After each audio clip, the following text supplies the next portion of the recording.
নমস্কার, নতুন বাংলা থেকে বলছি সন্ময় বন্দ্যোপাধ্যায়। আরও একটা সপ্তাহ চলে গেল, সামনের একটা সপ্তাহ 5 দিন ওয়ার্কিং ডেজ সুপ্রিম কোর্টে, এবং তারপর 4 তারিখ আসবে যেদিন ডিএ মামলা ওঠার কথা। এবং সেই প্রসঙ্গে ডিএ আপডেট খুঁজতে খুঁজতে জানতে পারলাম এই রবিবার খুব ভাইটাল একটা মিটিং আছে সংগ্রামী যৌথ মঞ্চের সঙ্গে ভারত বিখ্যাত একজন আইনজীবীর। কনফারেন্স কল হবে, তার সঙ্গে ডিটেলসরা বসবেন, অন্যান্য আইনজীবীরা থাকবেন, সংগ্রামী যৌথ মঞ্চে যারা আইনজীবী রয়েছেন তারা সবাই থাকবেন।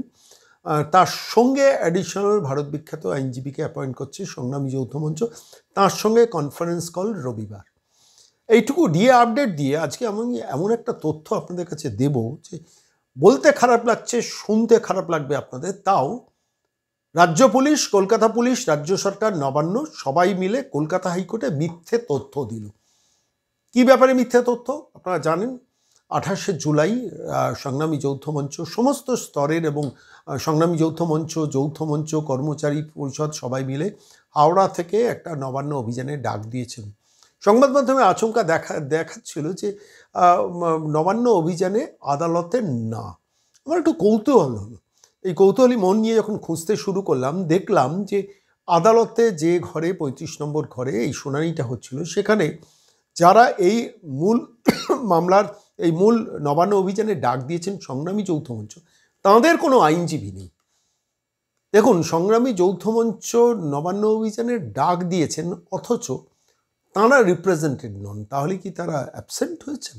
প্রশ্নটা নিয়ে আমি সরাসরি খোঁজ করতে করতে যেটা জানলাম যে রাজ্য পুলিশ বা রাজ্য সরকার, নবান্ন কিংবা মঙ্গলাহাট ব্যবসায়ী সমিতি, যাদের দিয়ে মমতা বন্দ্যোপাধ্যায় আমাদের ব্যবসার ক্ষতি হয়ে যাচ্ছে বলে একটা পিটিশন ফাইল করিয়েছেন জনৈক মলয় দত্ত বা এরকম কাউকে দিয়ে, যে আমাদের ব্যবসার ক্ষতি হয়ে যাচ্ছে যদি এই নবান্ন অভিযান হয়, অর্থাৎ নবান্নে নিজে সিকিওর থাকার জন্য শেষ পর্যন্ত ব্যবসায়ীদেরও হাতে পায়ে ধরছেন মমতা বন্দ্যোপাধ্যায়।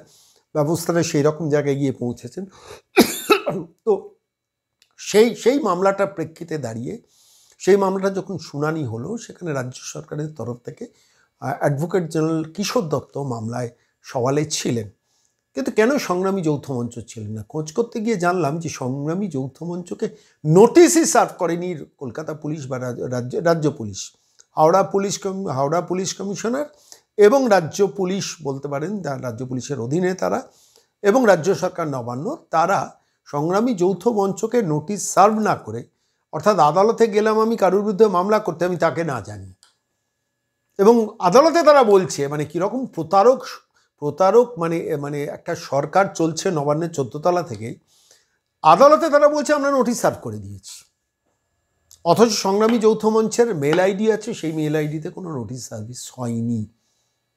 প্রশ্নটা এখানেই যে এই জালিয়াতি, এই প্রতারণা একটা সরকার কতদিন করে চালাবে? কলকাতা হাইকোর্টে মামলা করতে গেছেন, বেশ করেছেন, সেটা অধিকার আছে রাজ্য সরকারের। কলকাতা হাইকোর্টে ওই জনৈক দত্ত সাহেবকে দিয়ে, মলয় দত্তকে দিয়ে মামলা ফাইল করিয়েছেন, ঠিক আছে, সেটাও করিয়েছেন। আমরা পুলিশ অনুমতি দিচ্ছি না এই কথাটাও বলছেন, সেটাও মিথ্যে কথা বলেছেন। আমি শোনাবো আপনাদের সঙ্গে সংগ্রামী যৌথ মঞ্চের যিনি আহ্বায়ক ভাস্কর ঘোষ, আমি সরাসরি গতকাল গভীর রাতে অনেকক্ষণ তার সঙ্গে এই নিয়ে কথা বলেছি। তখনই জানতে পারলাম যে রবিবার দিন তারা বড় আইনজীবীর সঙ্গে বসছেন ডিএ সংক্রান্ত মামলার ব্যাপারে, কিন্তু সেই সঙ্গেই জানালেন যে সৌম্যবাবু, আমাদের জানানোই হয়নি, আমাদের আইনজীবীদের জানানো হয়েছে, আমাদের অ্যাডভোকেট অন রেকর্ড এই ব্যাপারে রয়েছেন, আমাদের আইনজীবী রয়েছেন বিক্রম বন্দ্যোপাধ্যায়, সুদীপ্ত দাশগুপ্তরা, তাদের কিছু জানানো হয়নি।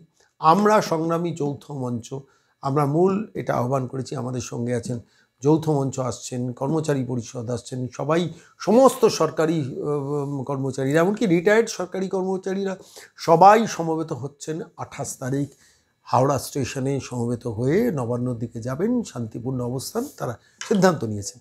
অথচ আদালত থেকে গিয়ে রাজ্য সরকার এবং হাওড়া পুলিশ কমিশনার তারা একটা রায় বার করে নিয়ে এলেও, যেখানে দাঁড়িয়ে না নবান্ন অভিযানে না, একটা মিসইন্টারপ্রিটেশন হচ্ছে না যে আমি যার বিরুদ্ধে মামলা করেছি তার বক্তব্য না শুনে আদালত, অথচ আদালতে গিয়ে সরকার বলছে আমরা সবাইকে কপি সার্ভিস করেছি। মিসইন্টারপ্রিটেশন, রং ইন্টারপ্রিটেশন। ভাস্করবাবু বলেন আমরা আইনি লড়াইটা এরপর বুঝে নেবো, এই সংক্রান্ত ব্যাপারে বুঝে নেবো, আমাদের যা অবস্থান আমরা পরিষ্কার আপনার কাছে বলবো বলে আমাকে সংগ্রামী যৌথ মঞ্চের তরফ থেকে ভাস্কর ঘোষ এই মিসরিপ্রেজেন্টেশন অফ সংগ্রামী যৌথ মঞ্চ এবং আদালতে রাজ্য সরকার, রাজ্য পুলিশ বা হাওড়া পুলিশ তারা যে মিথ্যে তথ্য দিল, আমার খালি মনে হয় যে পুলিশ যখন মিথ্যে তথ্য দেয় খারাপ লাগে। আমাদের পয়সায় তো তারা মাইনেটা পান, তারপরেও কেন এত লজ্জা করে না হাওড়া পুলিশ কমিশনার? রাজীব কুমার তো এই কাজের জন্যই আছেন। রাজীব কুমার সম্বন্ধে আমার কোনো এক্সপেকটেশন নেই। ব্রিলিয়েন্ট ব্রেন, কিন্তু ইউটিলাইজ ফর খারাপ কাজ। সেই সারদা নথি সরানো রাত্রিবেলা থেকে শুরু, এখনও করে যাচ্ছেন। যে আমার বিরুদ্ধে গোসবা থানায় ডাক পাঠিয়েছিল না, হি ইজ অলসো ইনভলভ। কেন তা নাহলে ওই বারুইপুর পুলিশের এসপি গোসবা থানাকে দিয়ে কাজটা করায় না। পলিটিক্যাল ইন্টেনশন ছিল, ভাইপোর প্ল্যানিং ছিল, মমতা নিজেও ইনভলভ ছিলেন পুরো ব্যাপারটায়, যে সন্ময় বন্দ্যোপাধ্যায়কে হ্যারাস করো। তো কিন্তু প্রশ্ন হচ্ছে, ঠিক আছে করুন, কারুর সম্বন্ধে কাউকে হ্যারাস করার, কাউকে মারার, কাউকে মানে হিউমিলিয়েট করার, যা যা করার আপনাদের হাতে সমস্ত ক্ষমতা আছে, আপনারা করুন। কিন্তু আদালতে গিয়ে কেন মিথ্যা কথা বলবেন, এইটা আমাকে ভাবিয়েছে।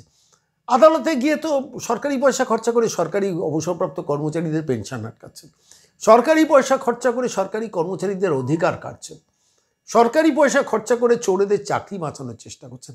সব ব্যাপারেই তো সরকারি পয়সা খরচা করছেন। এই হাওড়া মঙ্গলাহাট ব্যবসায়ী সমিতি যারা মামলা লড়ছেন, আইনজীবী যারা মামলা লড়ছেন, আমার নিজের বিশ্বাস, ভুল হতে পারি, they have been appointed by the government of West Bengal.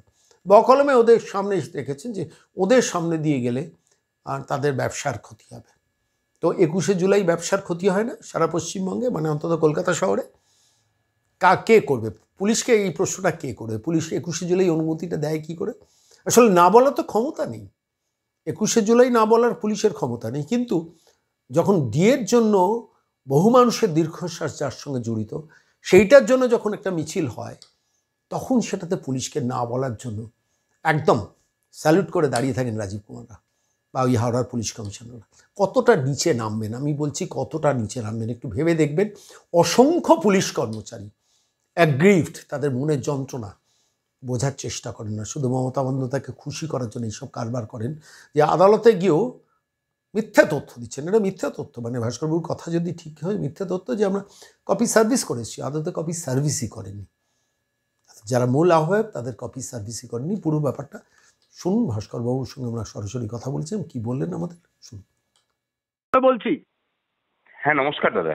বলছি আপনারা ডিএর দাবিতে নবান্ন যাচ্ছেন 28শে জুলাই, আর ঠিক সেই সময় কলকাতা হাইকোর্টে একটা মামলা হয়েছিল, জনৈক মলয় দত্ত, মঙ্গলাহাট ব্যবসায়ী সমিতি, তাদের দিয়ে রাজ্য সরকারই নবান্নই করালো ব্যবসায়ী সমিতিদের দিয়ে এই মামলাটা।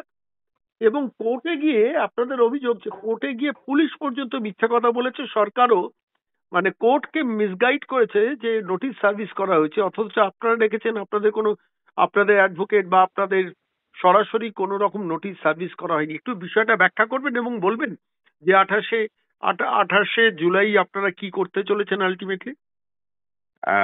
এই যে এখনো পর্যন্ত আপনার সাথে কথা বলছি তখনো পর্যন্ত কিন্তু আমরা অফিসিয়ালি কোনো কিছুই জানি না।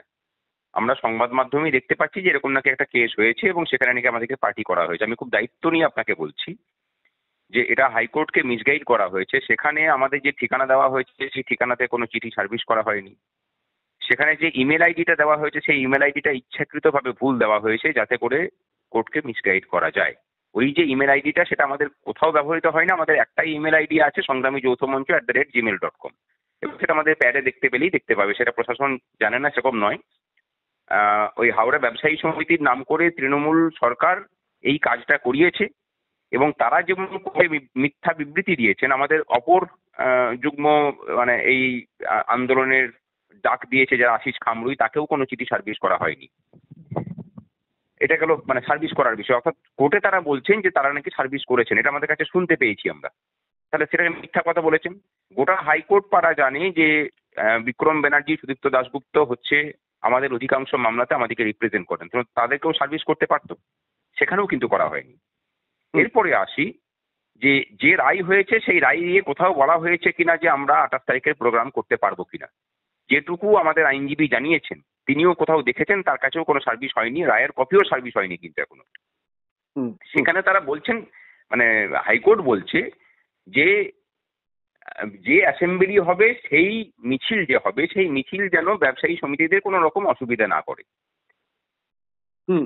প্রশ্ন হচ্ছে যে আমরা কি কোনো অসুবিধা করতে যাচ্ছি? আমরা তো কোনো অসুবিধা করতে যাচ্ছি না। আমরা কোনো দোকান ভাঙচুর করতেও যাচ্ছি না, আমরা কোনো দোকানপাট বন্ধ করতেও যাচ্ছি না, আমরা কোনো ব্যবসায়ীদের ক্ষতি করতেও যাচ্ছি না। আমরা যাচ্ছি নবান্নের উদ্দেশ্যে। আমরা বিগত 3 বছর ধরে এই রাজ্যের ছেলেমেয়েরা চাকরি পায়নি, 26,000-এর চাকরি গেছে, এই সমস্ত কিছু দাবি দাওয়া নিয়ে আমরা নবান্নের মুখ্যমন্ত্রীর সাথে দেখা করতে যাব। সেই পথে তো ব্যবসায়ীদের অসুবিধা সৃষ্টি হওয়ার কোনো কথা নেই। আর আমরা যে রুট দিয়েছি সেই রুটে ব্যবসায়ীদের খুব বেশি অসুবিধা হওয়ার জায়গাও নেই খুব একটা। সুতরাং এগুলো সম্পূর্ণ উদ্দেশ্যপ্রণোদিতভাবে করা হয়েছে। আর আমরা যে আইন মেনে চলি সেটা তো বিগত 3 বছর ধরে প্রায় হতে চললো। আমরা যে মানে শহীদ মিনার ময়দানে বসে আছি, শহীদ মিনার ময়দানে আমরা বসে থাকার আগে যে পরিচ্ছন্নতা ছিল এখনকার পরিচ্ছন্নতা বহু তফাৎ হয়েছে। আগে যে আইন শৃঙ্খলার অবস্থা ছিল এখন অনেক পরিবর্তন হয়েছে আমাদের জন্য। সুতরাং আমরা জায়গাটাকে স্বচ্ছ করি, কাজটা করি।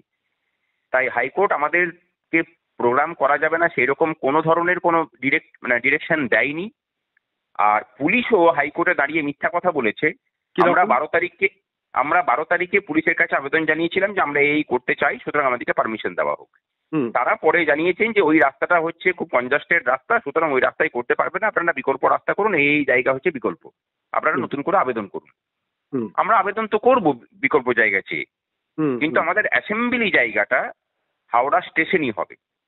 এরপরে মিছিলটা কোন রুট দিয়ে যাবে সেটা পুলিশকে ঠিক করে দিতে হবে। আমরা তার জন্য ফ্রেশ করে অ্যাপ্লিকেশন করতে বলেছি, আমরা সেটা করব। পুলিশ বলেছে আমরা কোনো পারমিশন দিইনি, অথচ আমাদেরকে যেটা পাঠিয়েছে যে আপনারা বিকল্প জায়গা চুজ করুন। বিকল্প জায়গা চুজ করতে বলা মানে কিন্তু পারমিশন ক্যান্সেল করা নয়। ঠিক ঠিক ঠিক। মানে এই কথাগুলো, এই মিস ইনফরমেশন গুলো আমাদেরকে যখন কোনো কিছু করেই পেরে উঠছে না তখন এই কাজটা করেছে। আমাদেরকে গত পরশুদিন মানে অথচ এই কথাগুলো ফোন করে জানিয়েছিলেন, হাওড়ার সিপি ফোন করে জানিয়েছিলেন যে ওটা করতে পারবেন। আমরা বলেছিলাম যে আপনারা যে চিঠি পাঠিয়েছেন সেখানে যে বিকল্প জায়গা দেখতে, আমরা বিকল্প জায়গা দেখে আমরা নতুন করে আবেদন করব। কিন্তু আপনারা বলতে পারেন না যে আমাদের মানে একটা শান্তিপূর্ণ অবস্থান হবে, শান্তিপূর্ণ একটা মিছিল হবে, সেটাকে ওরকম ভাবে মানে বন্ধ করা যায় না। এটা কোনো গণতান্ত্রিক রীতিনীতির মধ্যে পড়ে না।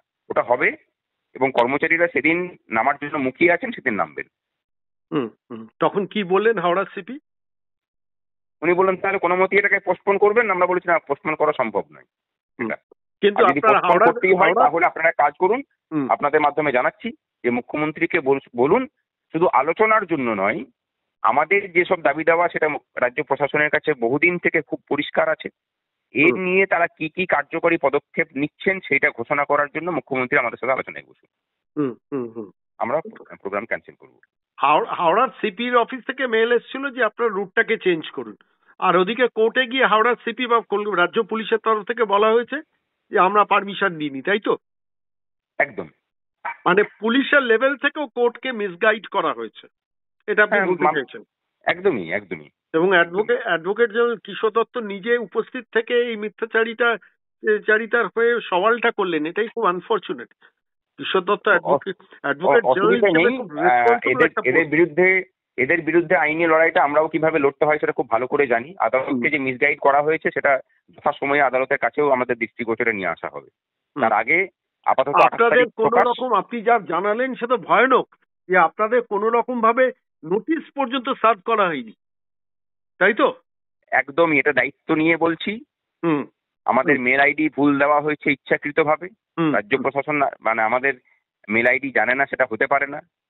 আর যে ঠিকানা দেওয়া হয়েছে সেই ঠিকানাতে কোনো রকম কোনো চিঠি সার্ভিস করা হয়নি। আচ্ছা, যে যে যে মেল আইডিতে ওরা জানিয়েছেন বলছেন, কোর্টকে জানিয়েছেন যে কোনো একটা মেল আইডিতে জানিয়েছেন? হ্যাঁ, সেটা তারা বলেছেন যে মেল পাঠানো হয়েছে, কিন্তু সেই আমাদের কাছে কোনো মেল আসেনি। কারণ পরে দেখা গেল কেউ একজন আমাদেরকে বললেন হাইকোর্ট থেকে, হাইকোর্টের কোনো কর্মচারী, যে ওই মেল আইডিটা দাদা আমাদের মেল আইডি নয়, এটা ভুল। মানে এটা কে বললেন আপনাদের? হাইকোর্টেরই, আমাদের তো হাইকোর্টের স্টাফরাই তো আমাদের সংগঠনে আছেন। মানে যে মেলে পাঠানো হয়েছে সে মেলটা আপনাদেরই মেল আইডি নয়, তাই তো? নয় নয় নয়।